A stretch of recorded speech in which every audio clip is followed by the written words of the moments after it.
So I'm going to walk you through kind of some physical spinal rehabilitation that I'm doing.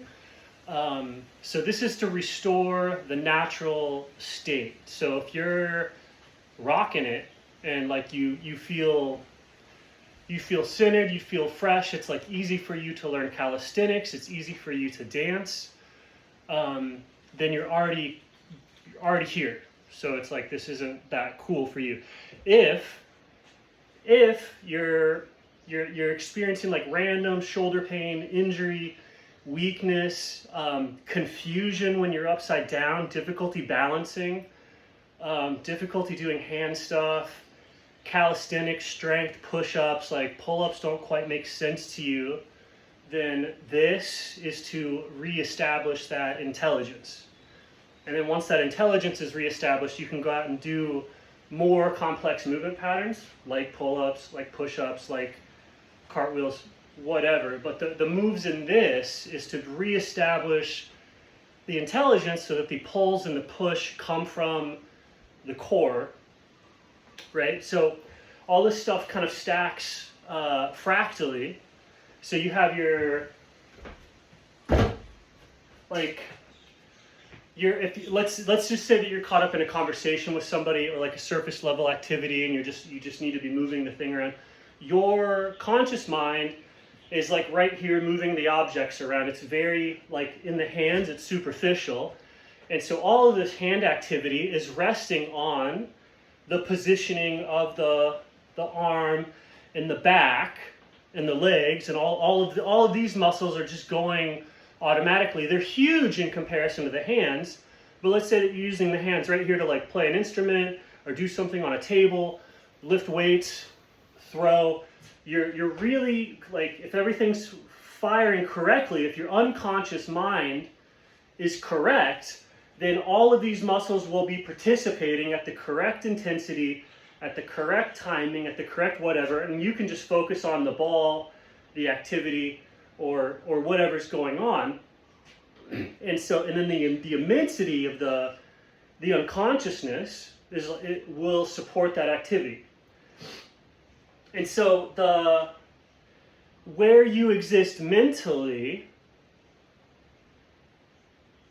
is also where you're going to be recruiting these muscle patterns from, right? So if something isn't if something isn't easy, like if a handstand isn't easy, or if the progression doesn't make obvious sense, you don't obviously know how to do the drills, and you got to like learn a technique, and if it's not obvious, like if you're not a movement, I don't know, genius, then it's because some part of the unconscious process, the core of your being, so the spinal column or something like that, has stopped participating. And so it's somehow stopped, and then the kinetic chain runs into a point right there, and you get weird injuries and weird weaknesses, and the whole thing's not participating. So like elevating the body into a handstand or a planche or finding balance places becomes very difficult because the body has the unconscious body is kind of frozen, usually from some sort of trauma. Has stopped working, has frozen, and so your movement patterns no longer go very deep. They become superficial. So to fractally tie everything in together, to make it so that your superficial movement patterns, your desires, your goals, your whatever, are supported by the deeper currents of your being, you fractally tie into that by connecting the extremities to the core. So you can find like a light weight or something, or Indian pins are great, and then you want to move the weight around using a movement of the core. And so the core, in this case, the core is the spine. That's one step on the way to the core of the being, right, is the spine. So that's an easy stepping stone. You go from the surface of the weight to you could have the forearm, and foundationally, when you're looking at kinetic chain, you're looking at more of a water column. You're looking at a column of depth, more so than a chain, right? So you have the surface, which we'll say here is the weight, which is making the surface more visible, more obvious. And so at the very superficial level, so this is a fractal. As we go from superficial in terms of the hands, or superficial in terms of the limbs, the forearms, like the arms, the shoulders, as you move inward, moving inward physically. So I'm going to pull on these with my like erector spinae, right? I want to be moving this superficial weight around using my central nervous system. Where is my central nervous system? It's inside the spine. So I want the inside of my spine to be pulling on the weight.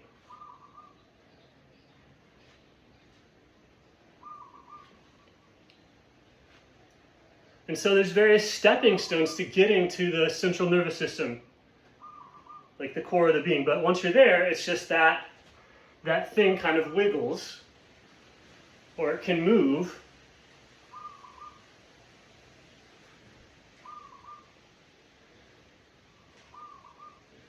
And then you can connect the spine and the central nervous system to the position of the weight, or to the position of the superficial activity. So the weight grabs in, and then as you feel inward from your hands into the torso, that you're simultaneously working there from the superficial part of your consciousness to the deeper aspect of your consciousness. Because as you get to the spine, or as the weight is moved around by the torso and the organs, those things are very much tied into the deeper subconscious aspects of your mind. Because what's the normal arm position of somebody with elation versus somebody with depression? Right, with depression, that's very much expressed. You go, how would you be like a depressed person? It's like, this might not change, your hands might not change, but you're kind of bummed out. Versus like, how is somebody really excited? And that's more of this like up and ever rising like want. So when you're just moving around dumbbells or moving around your hands by that central system, you're automatically geared into the deeper emotional states too, which could be seen as currents that are pressing against whatever you're doing on the surface. So like if you're doing something over here and this emotion comes along, it'll either push you in the way that you want to go, or maybe you're fighting against it. And maybe you can generate a little bit of emotion, but otherwise it's kind of like it just kind of comes situationally, right? So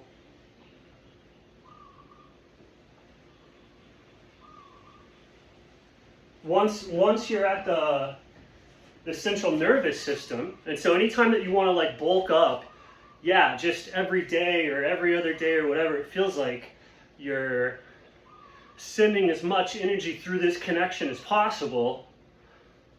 And so like heavy weights lets you generate a tremendous amount of like neuromuscular voltage, and then that's what you're going to do if you want to get big, lift weights, right? But you're more or less generating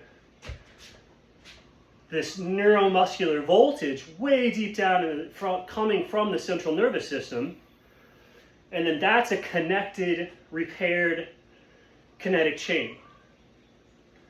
You need to be moving from the place of control, not from the place of effect. So like if your consciousness has gotten shallow and superficial, your movement patterns often begin like at the hands or at the muscles.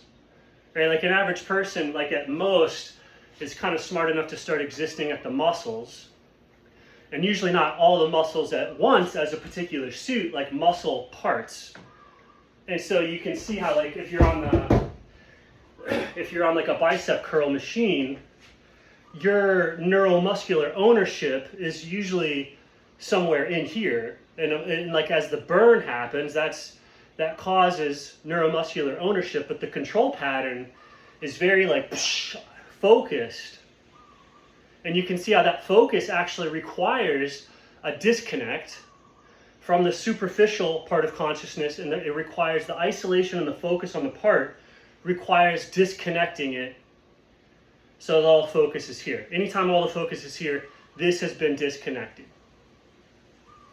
And so that disconnection is often where, right around that point, you'll get problems, shoulder pains, whatever. So even if, like, okay, so it's disconnected, rehook it back up, and then you're doing, a shoulder focus on a chair maybe or something like that, and you're focusing again, there starts to be kind of a disconnection below the thing. So this, and even if it's reconnected, it's like the main thrust of your thought and the focus of your workout is at a shallow or a superficial level of consciousness. It's like fractal. So like people that are in the limb oriented or in that isolative exercise is also very superficial, shallow consciousness, and so that's why the mechanisms of injury and analysis and everything is just very shallow. Like it's not thinking very deeply. So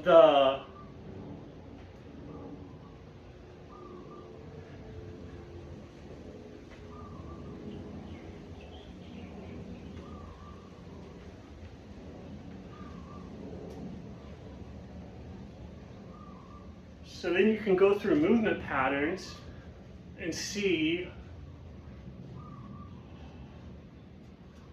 now my superficial movement, I would say I'm focusing on my feet. So how do I push back and find that neuromuscular drive? And the neuromuscular drive is sitting inside of cerebral spinal fluid. So it's you're in there, your will is causing electrical pressure that rearranges the body. So you want to do a rehabilitative, like repetitive exercise where you trace the movement back to your core of your being, which is going to put you into the central nervous system, or at very least into the torso, or at very least into the muscular suit as a whole. Like something's going to go from parts, from periphery to wholeness and totality. And then once you have the wholeness and totality, you can go in it deeper and deeper. So you could have the wholeness and the totality of like the muscular suit, and then go into the nervous system. And then from there, people start to go into the breath, right? So we've taken everything where you're back towards the spine, sort of the electrical pressure. That means that your internal proprioception and sensitivity is now capable of picking up on the subtlety of things like that, or at least not overlooking that it's doing it. So then you can connect it, then you notice the breath, right? So the best way to notice the breath is to stop and let the breath kind of run out ahead of you a little bit, so that you feel a slight desire to breathe, that desire to breathe is pulling on you. And that desire to breathe is the oxygen coming under tension. So you're not breathing quite enough, or you're slowing down, you're letting your metabolic breath run on ahead of you, you're letting your blood and you're letting your cellular metabolism kind of run ahead, which is like you're just letting that desire to breathe get ahead. And if you let it get too far ahead, it'll cause a gasp, and you'll pull it back in, and you'll fully supply your body with oxygen, so there's no tension there anymore. Right? So we're letting the breath run ahead. That pulls the oxygen under tension. As your blood starts to desaturate of oxygen, the cells have to pull that oxygen harder. The electrical chain comes under tension. As your hemoglobin desaturates from, most people are at 100%, you can desaturate down to 90, which is a lot for some people. But if you can function like, especially like physically, down to 75 or lower. Meditatively sitting down, you can drop, into the 20s or more, I think. And so that's just this tension to where the body's learning to pull on that oxygen very hard. We'll leave it up to where let's just say we're doing 90% O2 desaturation. So that's pulling everything under electrical tension. Everything in the body, from your neural activity to the muscles, everything is driven by the oxygen gradient of the breath. Every chemical reaction is driven by that electrical circuit. There's every cell in the body plugs into the blood, which plugs into the heart-lung area, and it's drawing the oxygen out of it like electricity. So that whole circuit comes under tension. So it's a slight struggle or a slight tension, and you just breathe just slow enough that that it stays under tension, under desire. I'm slightly hypoxic. You just relax into this slight feeling of drowning. So as the oxygen gets pulled taut, the CO2 is being pushed out. So the CO2, the oxygen's like getting pulled taut because it's being pulled in. The CO2 backs up, and so it's backed up under not tension, but pressure.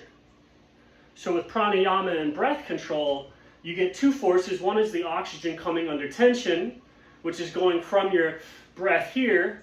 You've let the desire to breathe run out, and so now there's a tension. You feel the suffering, you feel the drowning feeling, connecting your experience, your neural activity, your central nervous system, your will, to the electrical draw of your body.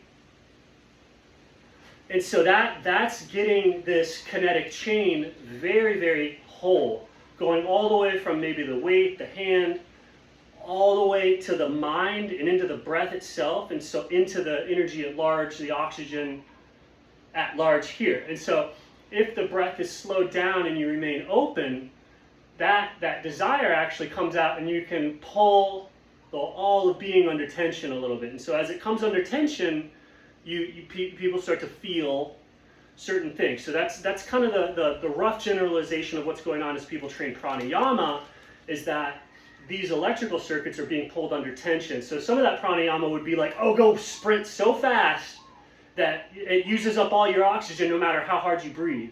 The reason that that's good for the person, or that they develop from that, is that they're putting their oxygen system under tension. It's like the stupidest possible way to do it, because you can just kind of slightly restrict your breath, and boom, you're dropping down into the same cardiovascular, mental, neural centering development as somebody who's over there doing sprints, blowing out their knees or whatever, or the same thing with lifting weights.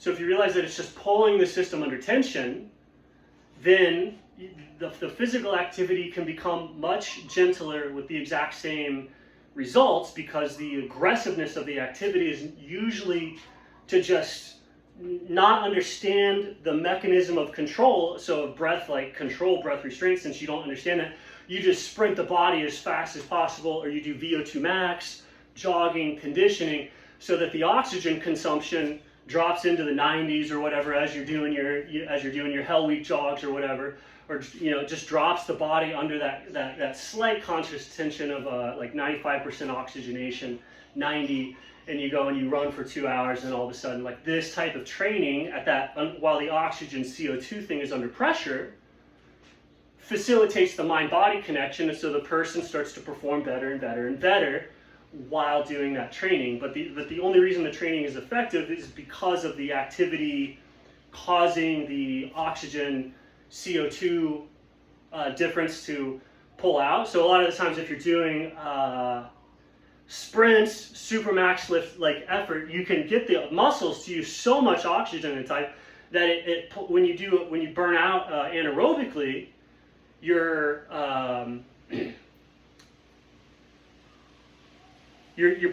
pulling on the oxygen system like just incredibly hard, harder than you can breathe, harder than your blood can supply it. And so as it's pulled under tension, while you do things under tension, it teaches the whole system to work together, because everything's under tension, everything feels itself as a single object, and when you do the exertion under that circumstance, it burns it into your pathways to use the whole system.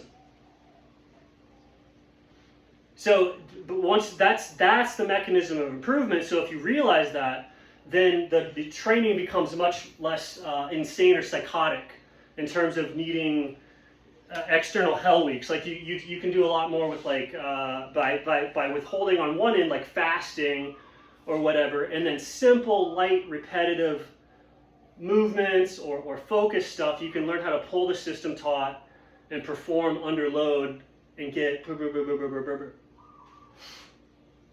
That's I would say that's like a overview of what I would just call yoga, right?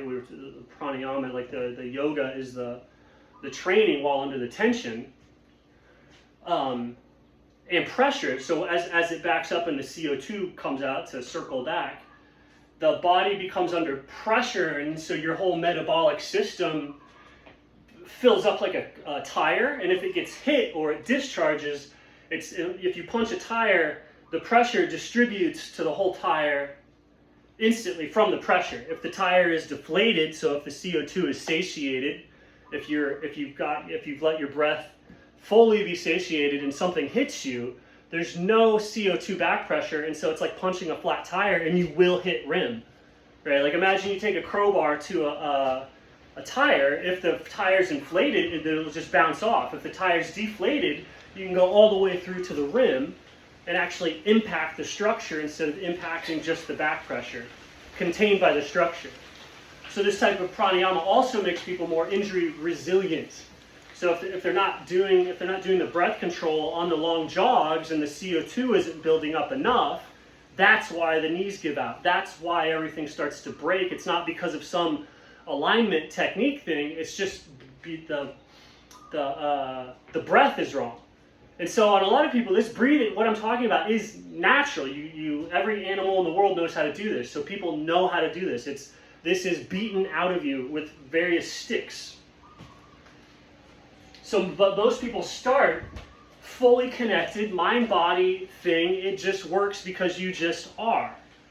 But if it's like broken, you have to get back there.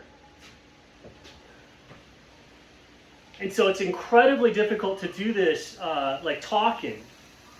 When you drop into it with the correct breath control, it truly is like submerging into being. And you can just take gentle, mindful, focused gasps or whatever, or if you're just aware of what's going on, you can talk. But it's like it's got the same rules as swimming. You can't talk in some situations in the water, and that's the same thing with like mind-body connection. You can't talk when you're really submerged in consciousness.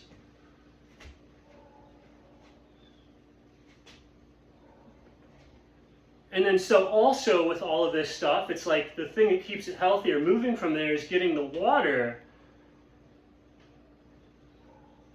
in there. So as the blood comes under tension,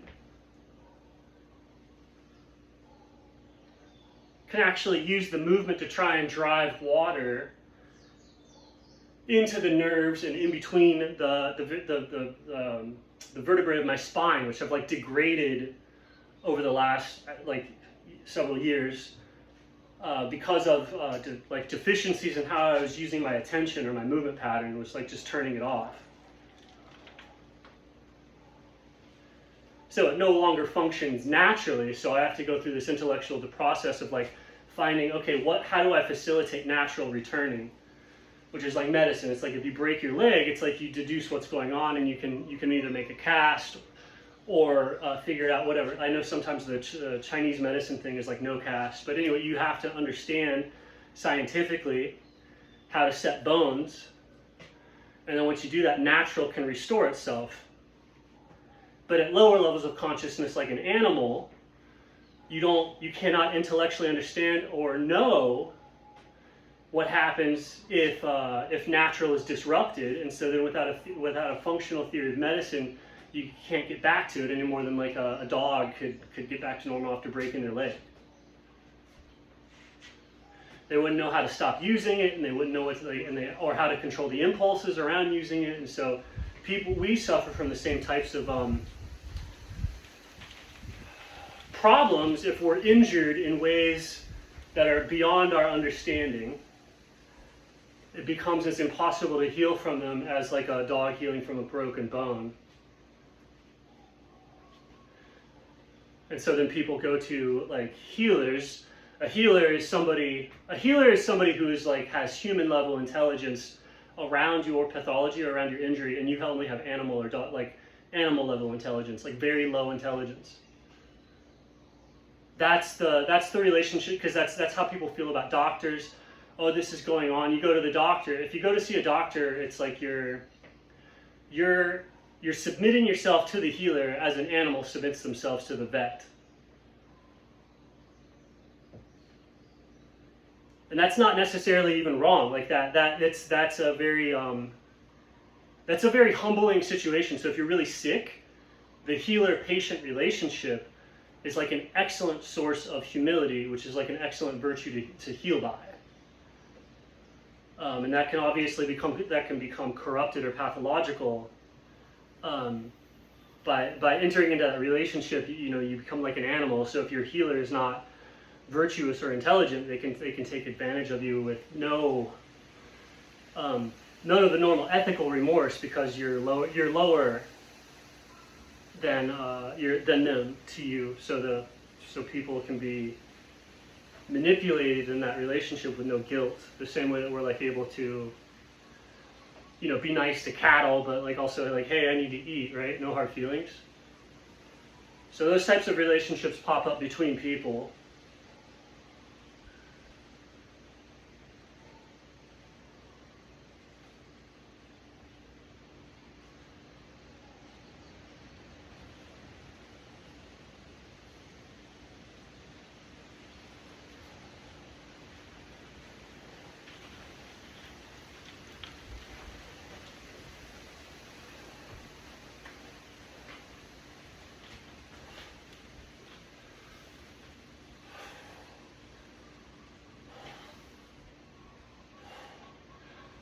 And so it's good to like fire it from the core, like say from the central nervous system, but then also that should be continuous and contiguous with the peripheral nervous system, and that should be contiguous with the perceptual world.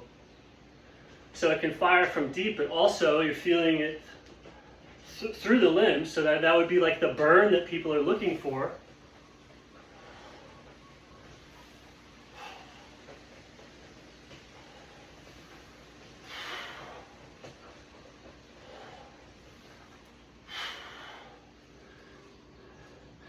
It's just, you find ways to get it systemically, which usually requires relatively like elaborate movements, heavy.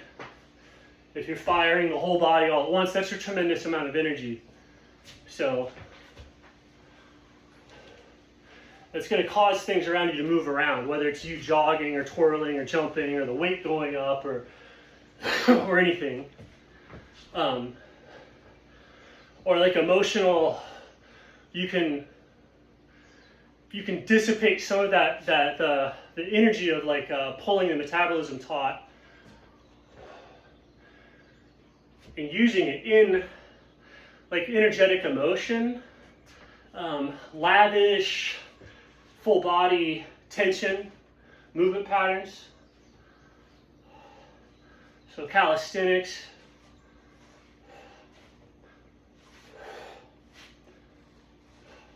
Punching, kicking, absorbing stuff, getting hit.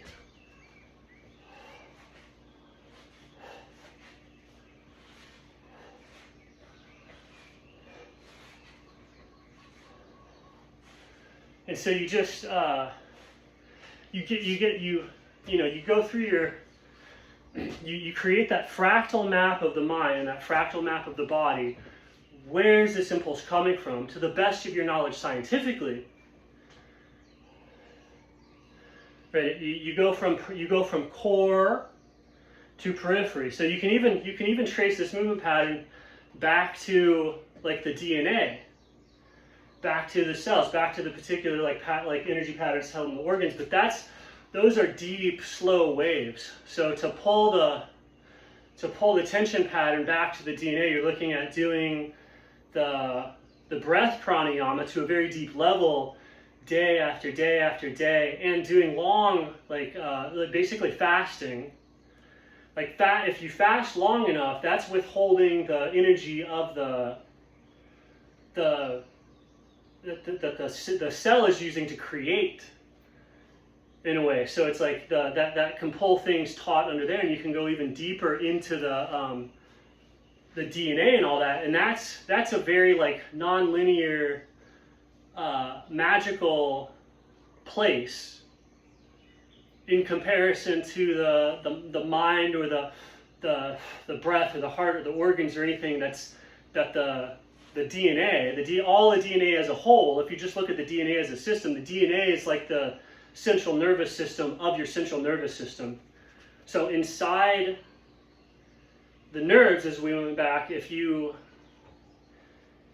can feel it, but you pretty much need to pull it under tension with fasting, or something like that, and then you can go back to emerging or moving things or pulling on things at this level from the genetic level. And this happens with intense focus, mastery, expertise, and that's what's going on with extremely successful athletes and bodybuilders, is that they are in contact, they are under tension with the genetic expression. And so when the genetic expression is put in tension with the activity, it responds perfectly from the genetic level. And you see the person's body like responds, because the genes have to change for the phenotype to change. And so to get the phenotype to change, you have to reestablish the connection from the superficial level to the genetic level.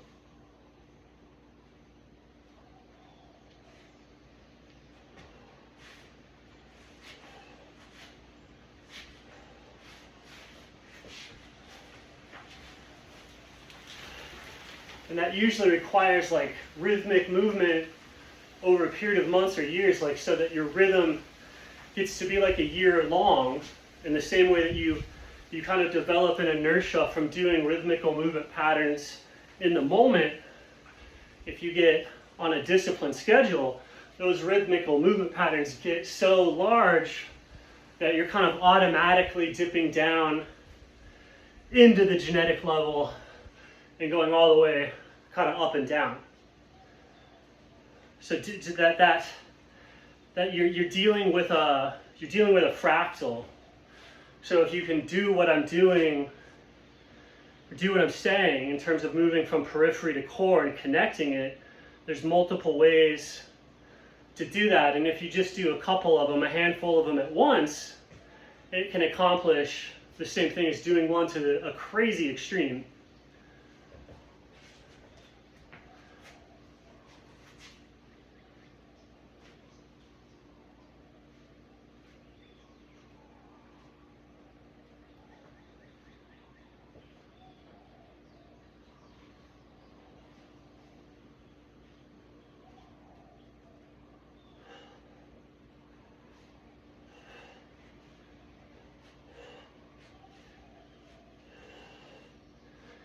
And so once you get to the central nervous system, you can put your brain, like your brain folds, or suddenly, like if you get them to pull on the weight, there's no thoughts. There's no thoughts that are going to be happening if the central nervous system is involved in lifting the weight.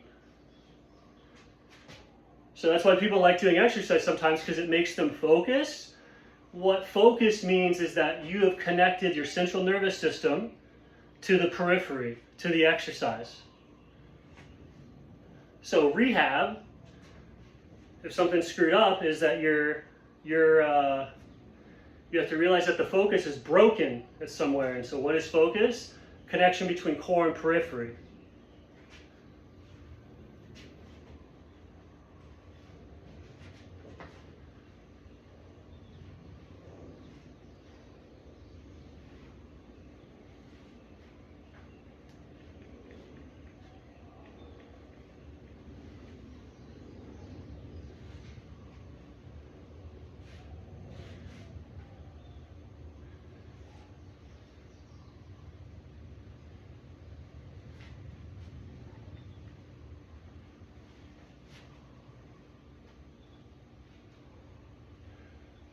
And so if that connection to the core gets broken at any level, then it creates like a searching pattern or something's wrong. Like if it's connected, the behavior of the individual is very difficult to understand. But if there's a break, like in the water column, or if there's a separation between the top of the tree and the bottom of the tree, the disconnected or the fragmented part starts looking for instruction on how to behave or what to do, because through the disconnection there's suddenly like a separation between what needs to be done to stay with the lower patterns, which normally the lower patterns push you around and control you, and if there's a disconnection, you suddenly have to keep up with the lower patterns or everything kind of gets pulled out from underneath you. And so it's like you go, okay, well, what's this thing going to do? And if somebody goes, oh, well, this lower pattern, behaves this way on a yearly cycle or daily or whatever. So you can learn metaphysics in terms of the lower pattern that you're running into. Like how is the ground going to behave? Is it going to freeze in the winter, get warm in the summer? And so all those things, those sciences are learned because of the disconnect, and they're seen because of the disconnect.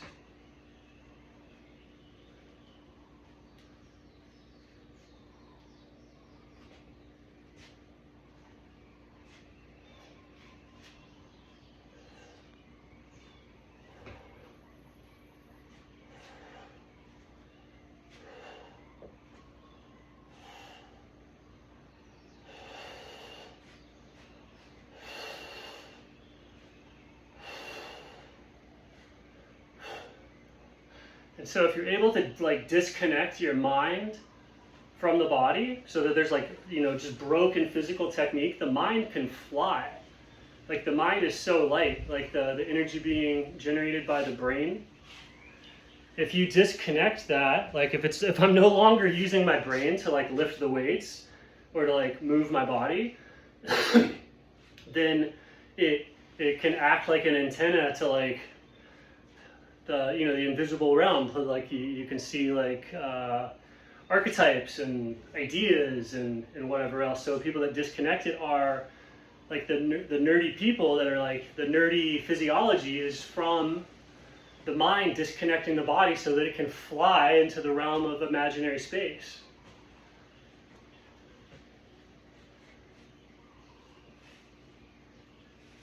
And so with that disconnect, most physical movement becomes injurious. So they just don't do very much of it. Or unproductive.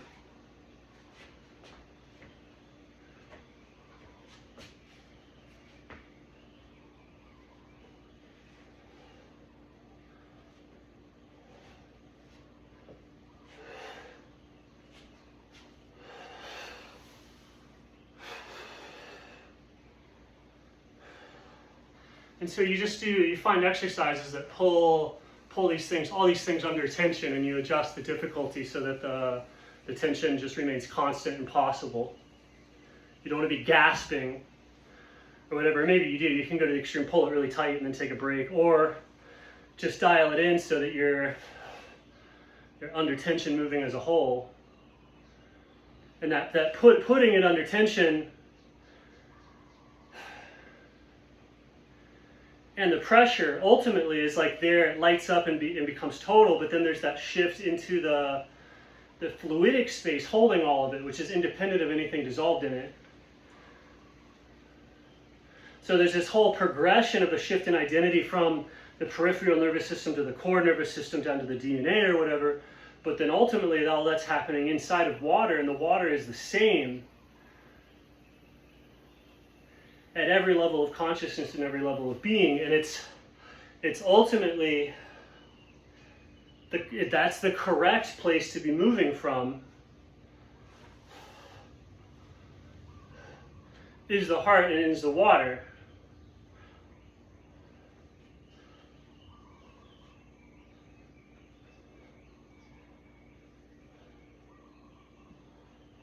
Like the water is facilitating all of the movement of energy that we talk about, from the oxygen and the food and the CO2 buildup and etc. none of that's happening except to the degree that it's inside of the water.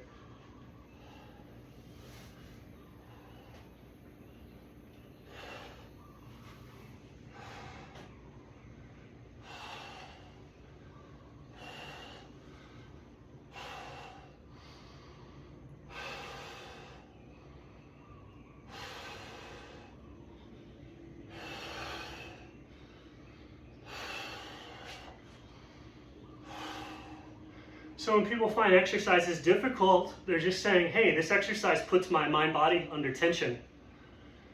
It pulls the rubber band taut and causes the CO2 to back up so that I feel like a complete hole.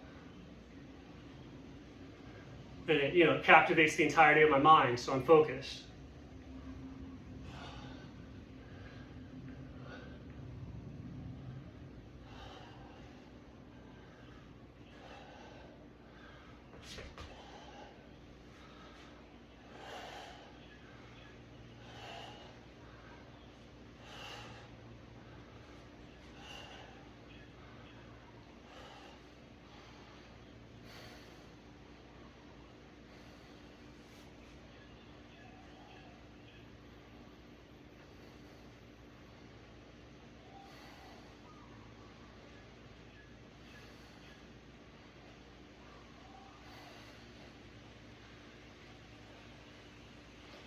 And if you get to where you're actually like rearranging things, you start to sweat. So the water inside and the water outside kind of connects, and the degree to which you're sweating is the degree to which something inside your body is becoming more hydrated. It's like an even exchange. The sweat or the tears, if you offer your body water up, that means internally something is getting more hydrated. So you see that as that's the actual, the only time that you drink or really truly hydrate, like you change your hydration levels, is from sweating, crying, bleeding, stuff like that. I'm not sure about peeing.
So then the exercise is just about like creating that tension.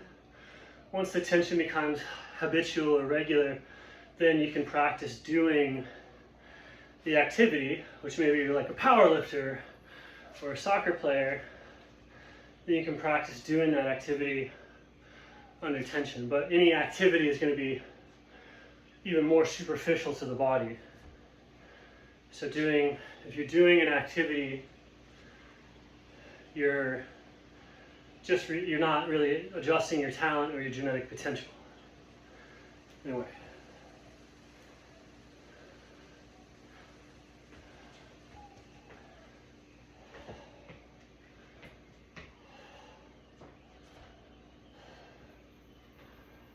Yeah, so I got like long COVID or something like that. My back, just really bad arthritis, which was also correlated with like a psychological change in myself, like an abandoning me of my core.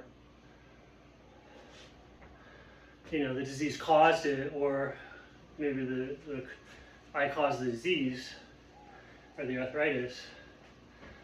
So my rehab is to just find some sort of exercise by which I'm using my back and my whole mind, my focus, but like especially my spine, and using it enough like that I'm also like sweating, and moving from the heart and pushing it into the vertebral spaces to try and like expand, rehydrate, and integrate that part of my body so that it's my mind and not something that I'm moving with my mind. Which could be the goal for the whole body. It's like you want the whole body to be fully immersed in the mind so that you're moving, so that the energy in that area is helping you move versus just something that you're carrying.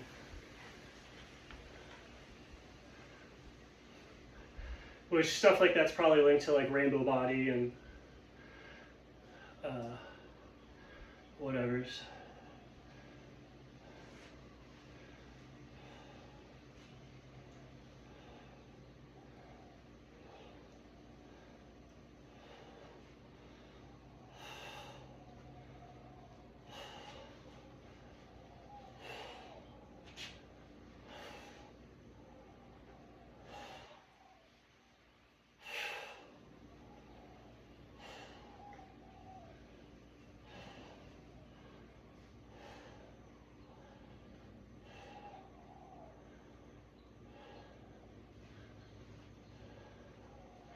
And so shifting the I from like from the self, from the DNA to the water, which is like ultimately empty, it doesn't make sense, but then that I, like everything that about you is contained in that feeling of self in the water. So if that's identified with like the water being consciousness, love, God, and then you being as simple as the feeling of yourself, kind of transfers the identity into the water, and so then the identity is a like an electromagnetic pattern held in water, and so it just could never possibly go away. It's like a frequency in the water at that point, versus like the state of the physicality around which the bag of water or whatever, around the sense of self is oriented or created, like trying to preserve that or code it, like take all the information from the physical parts of the body and try and upload that into a computer or simulate it or reproduce it or transfer it, would be like transhumanism versus just the normal practice of transferring the I from identity with the form to consciousness, and then so that I is a feeling in consciousness, an energy pattern in consciousness. So even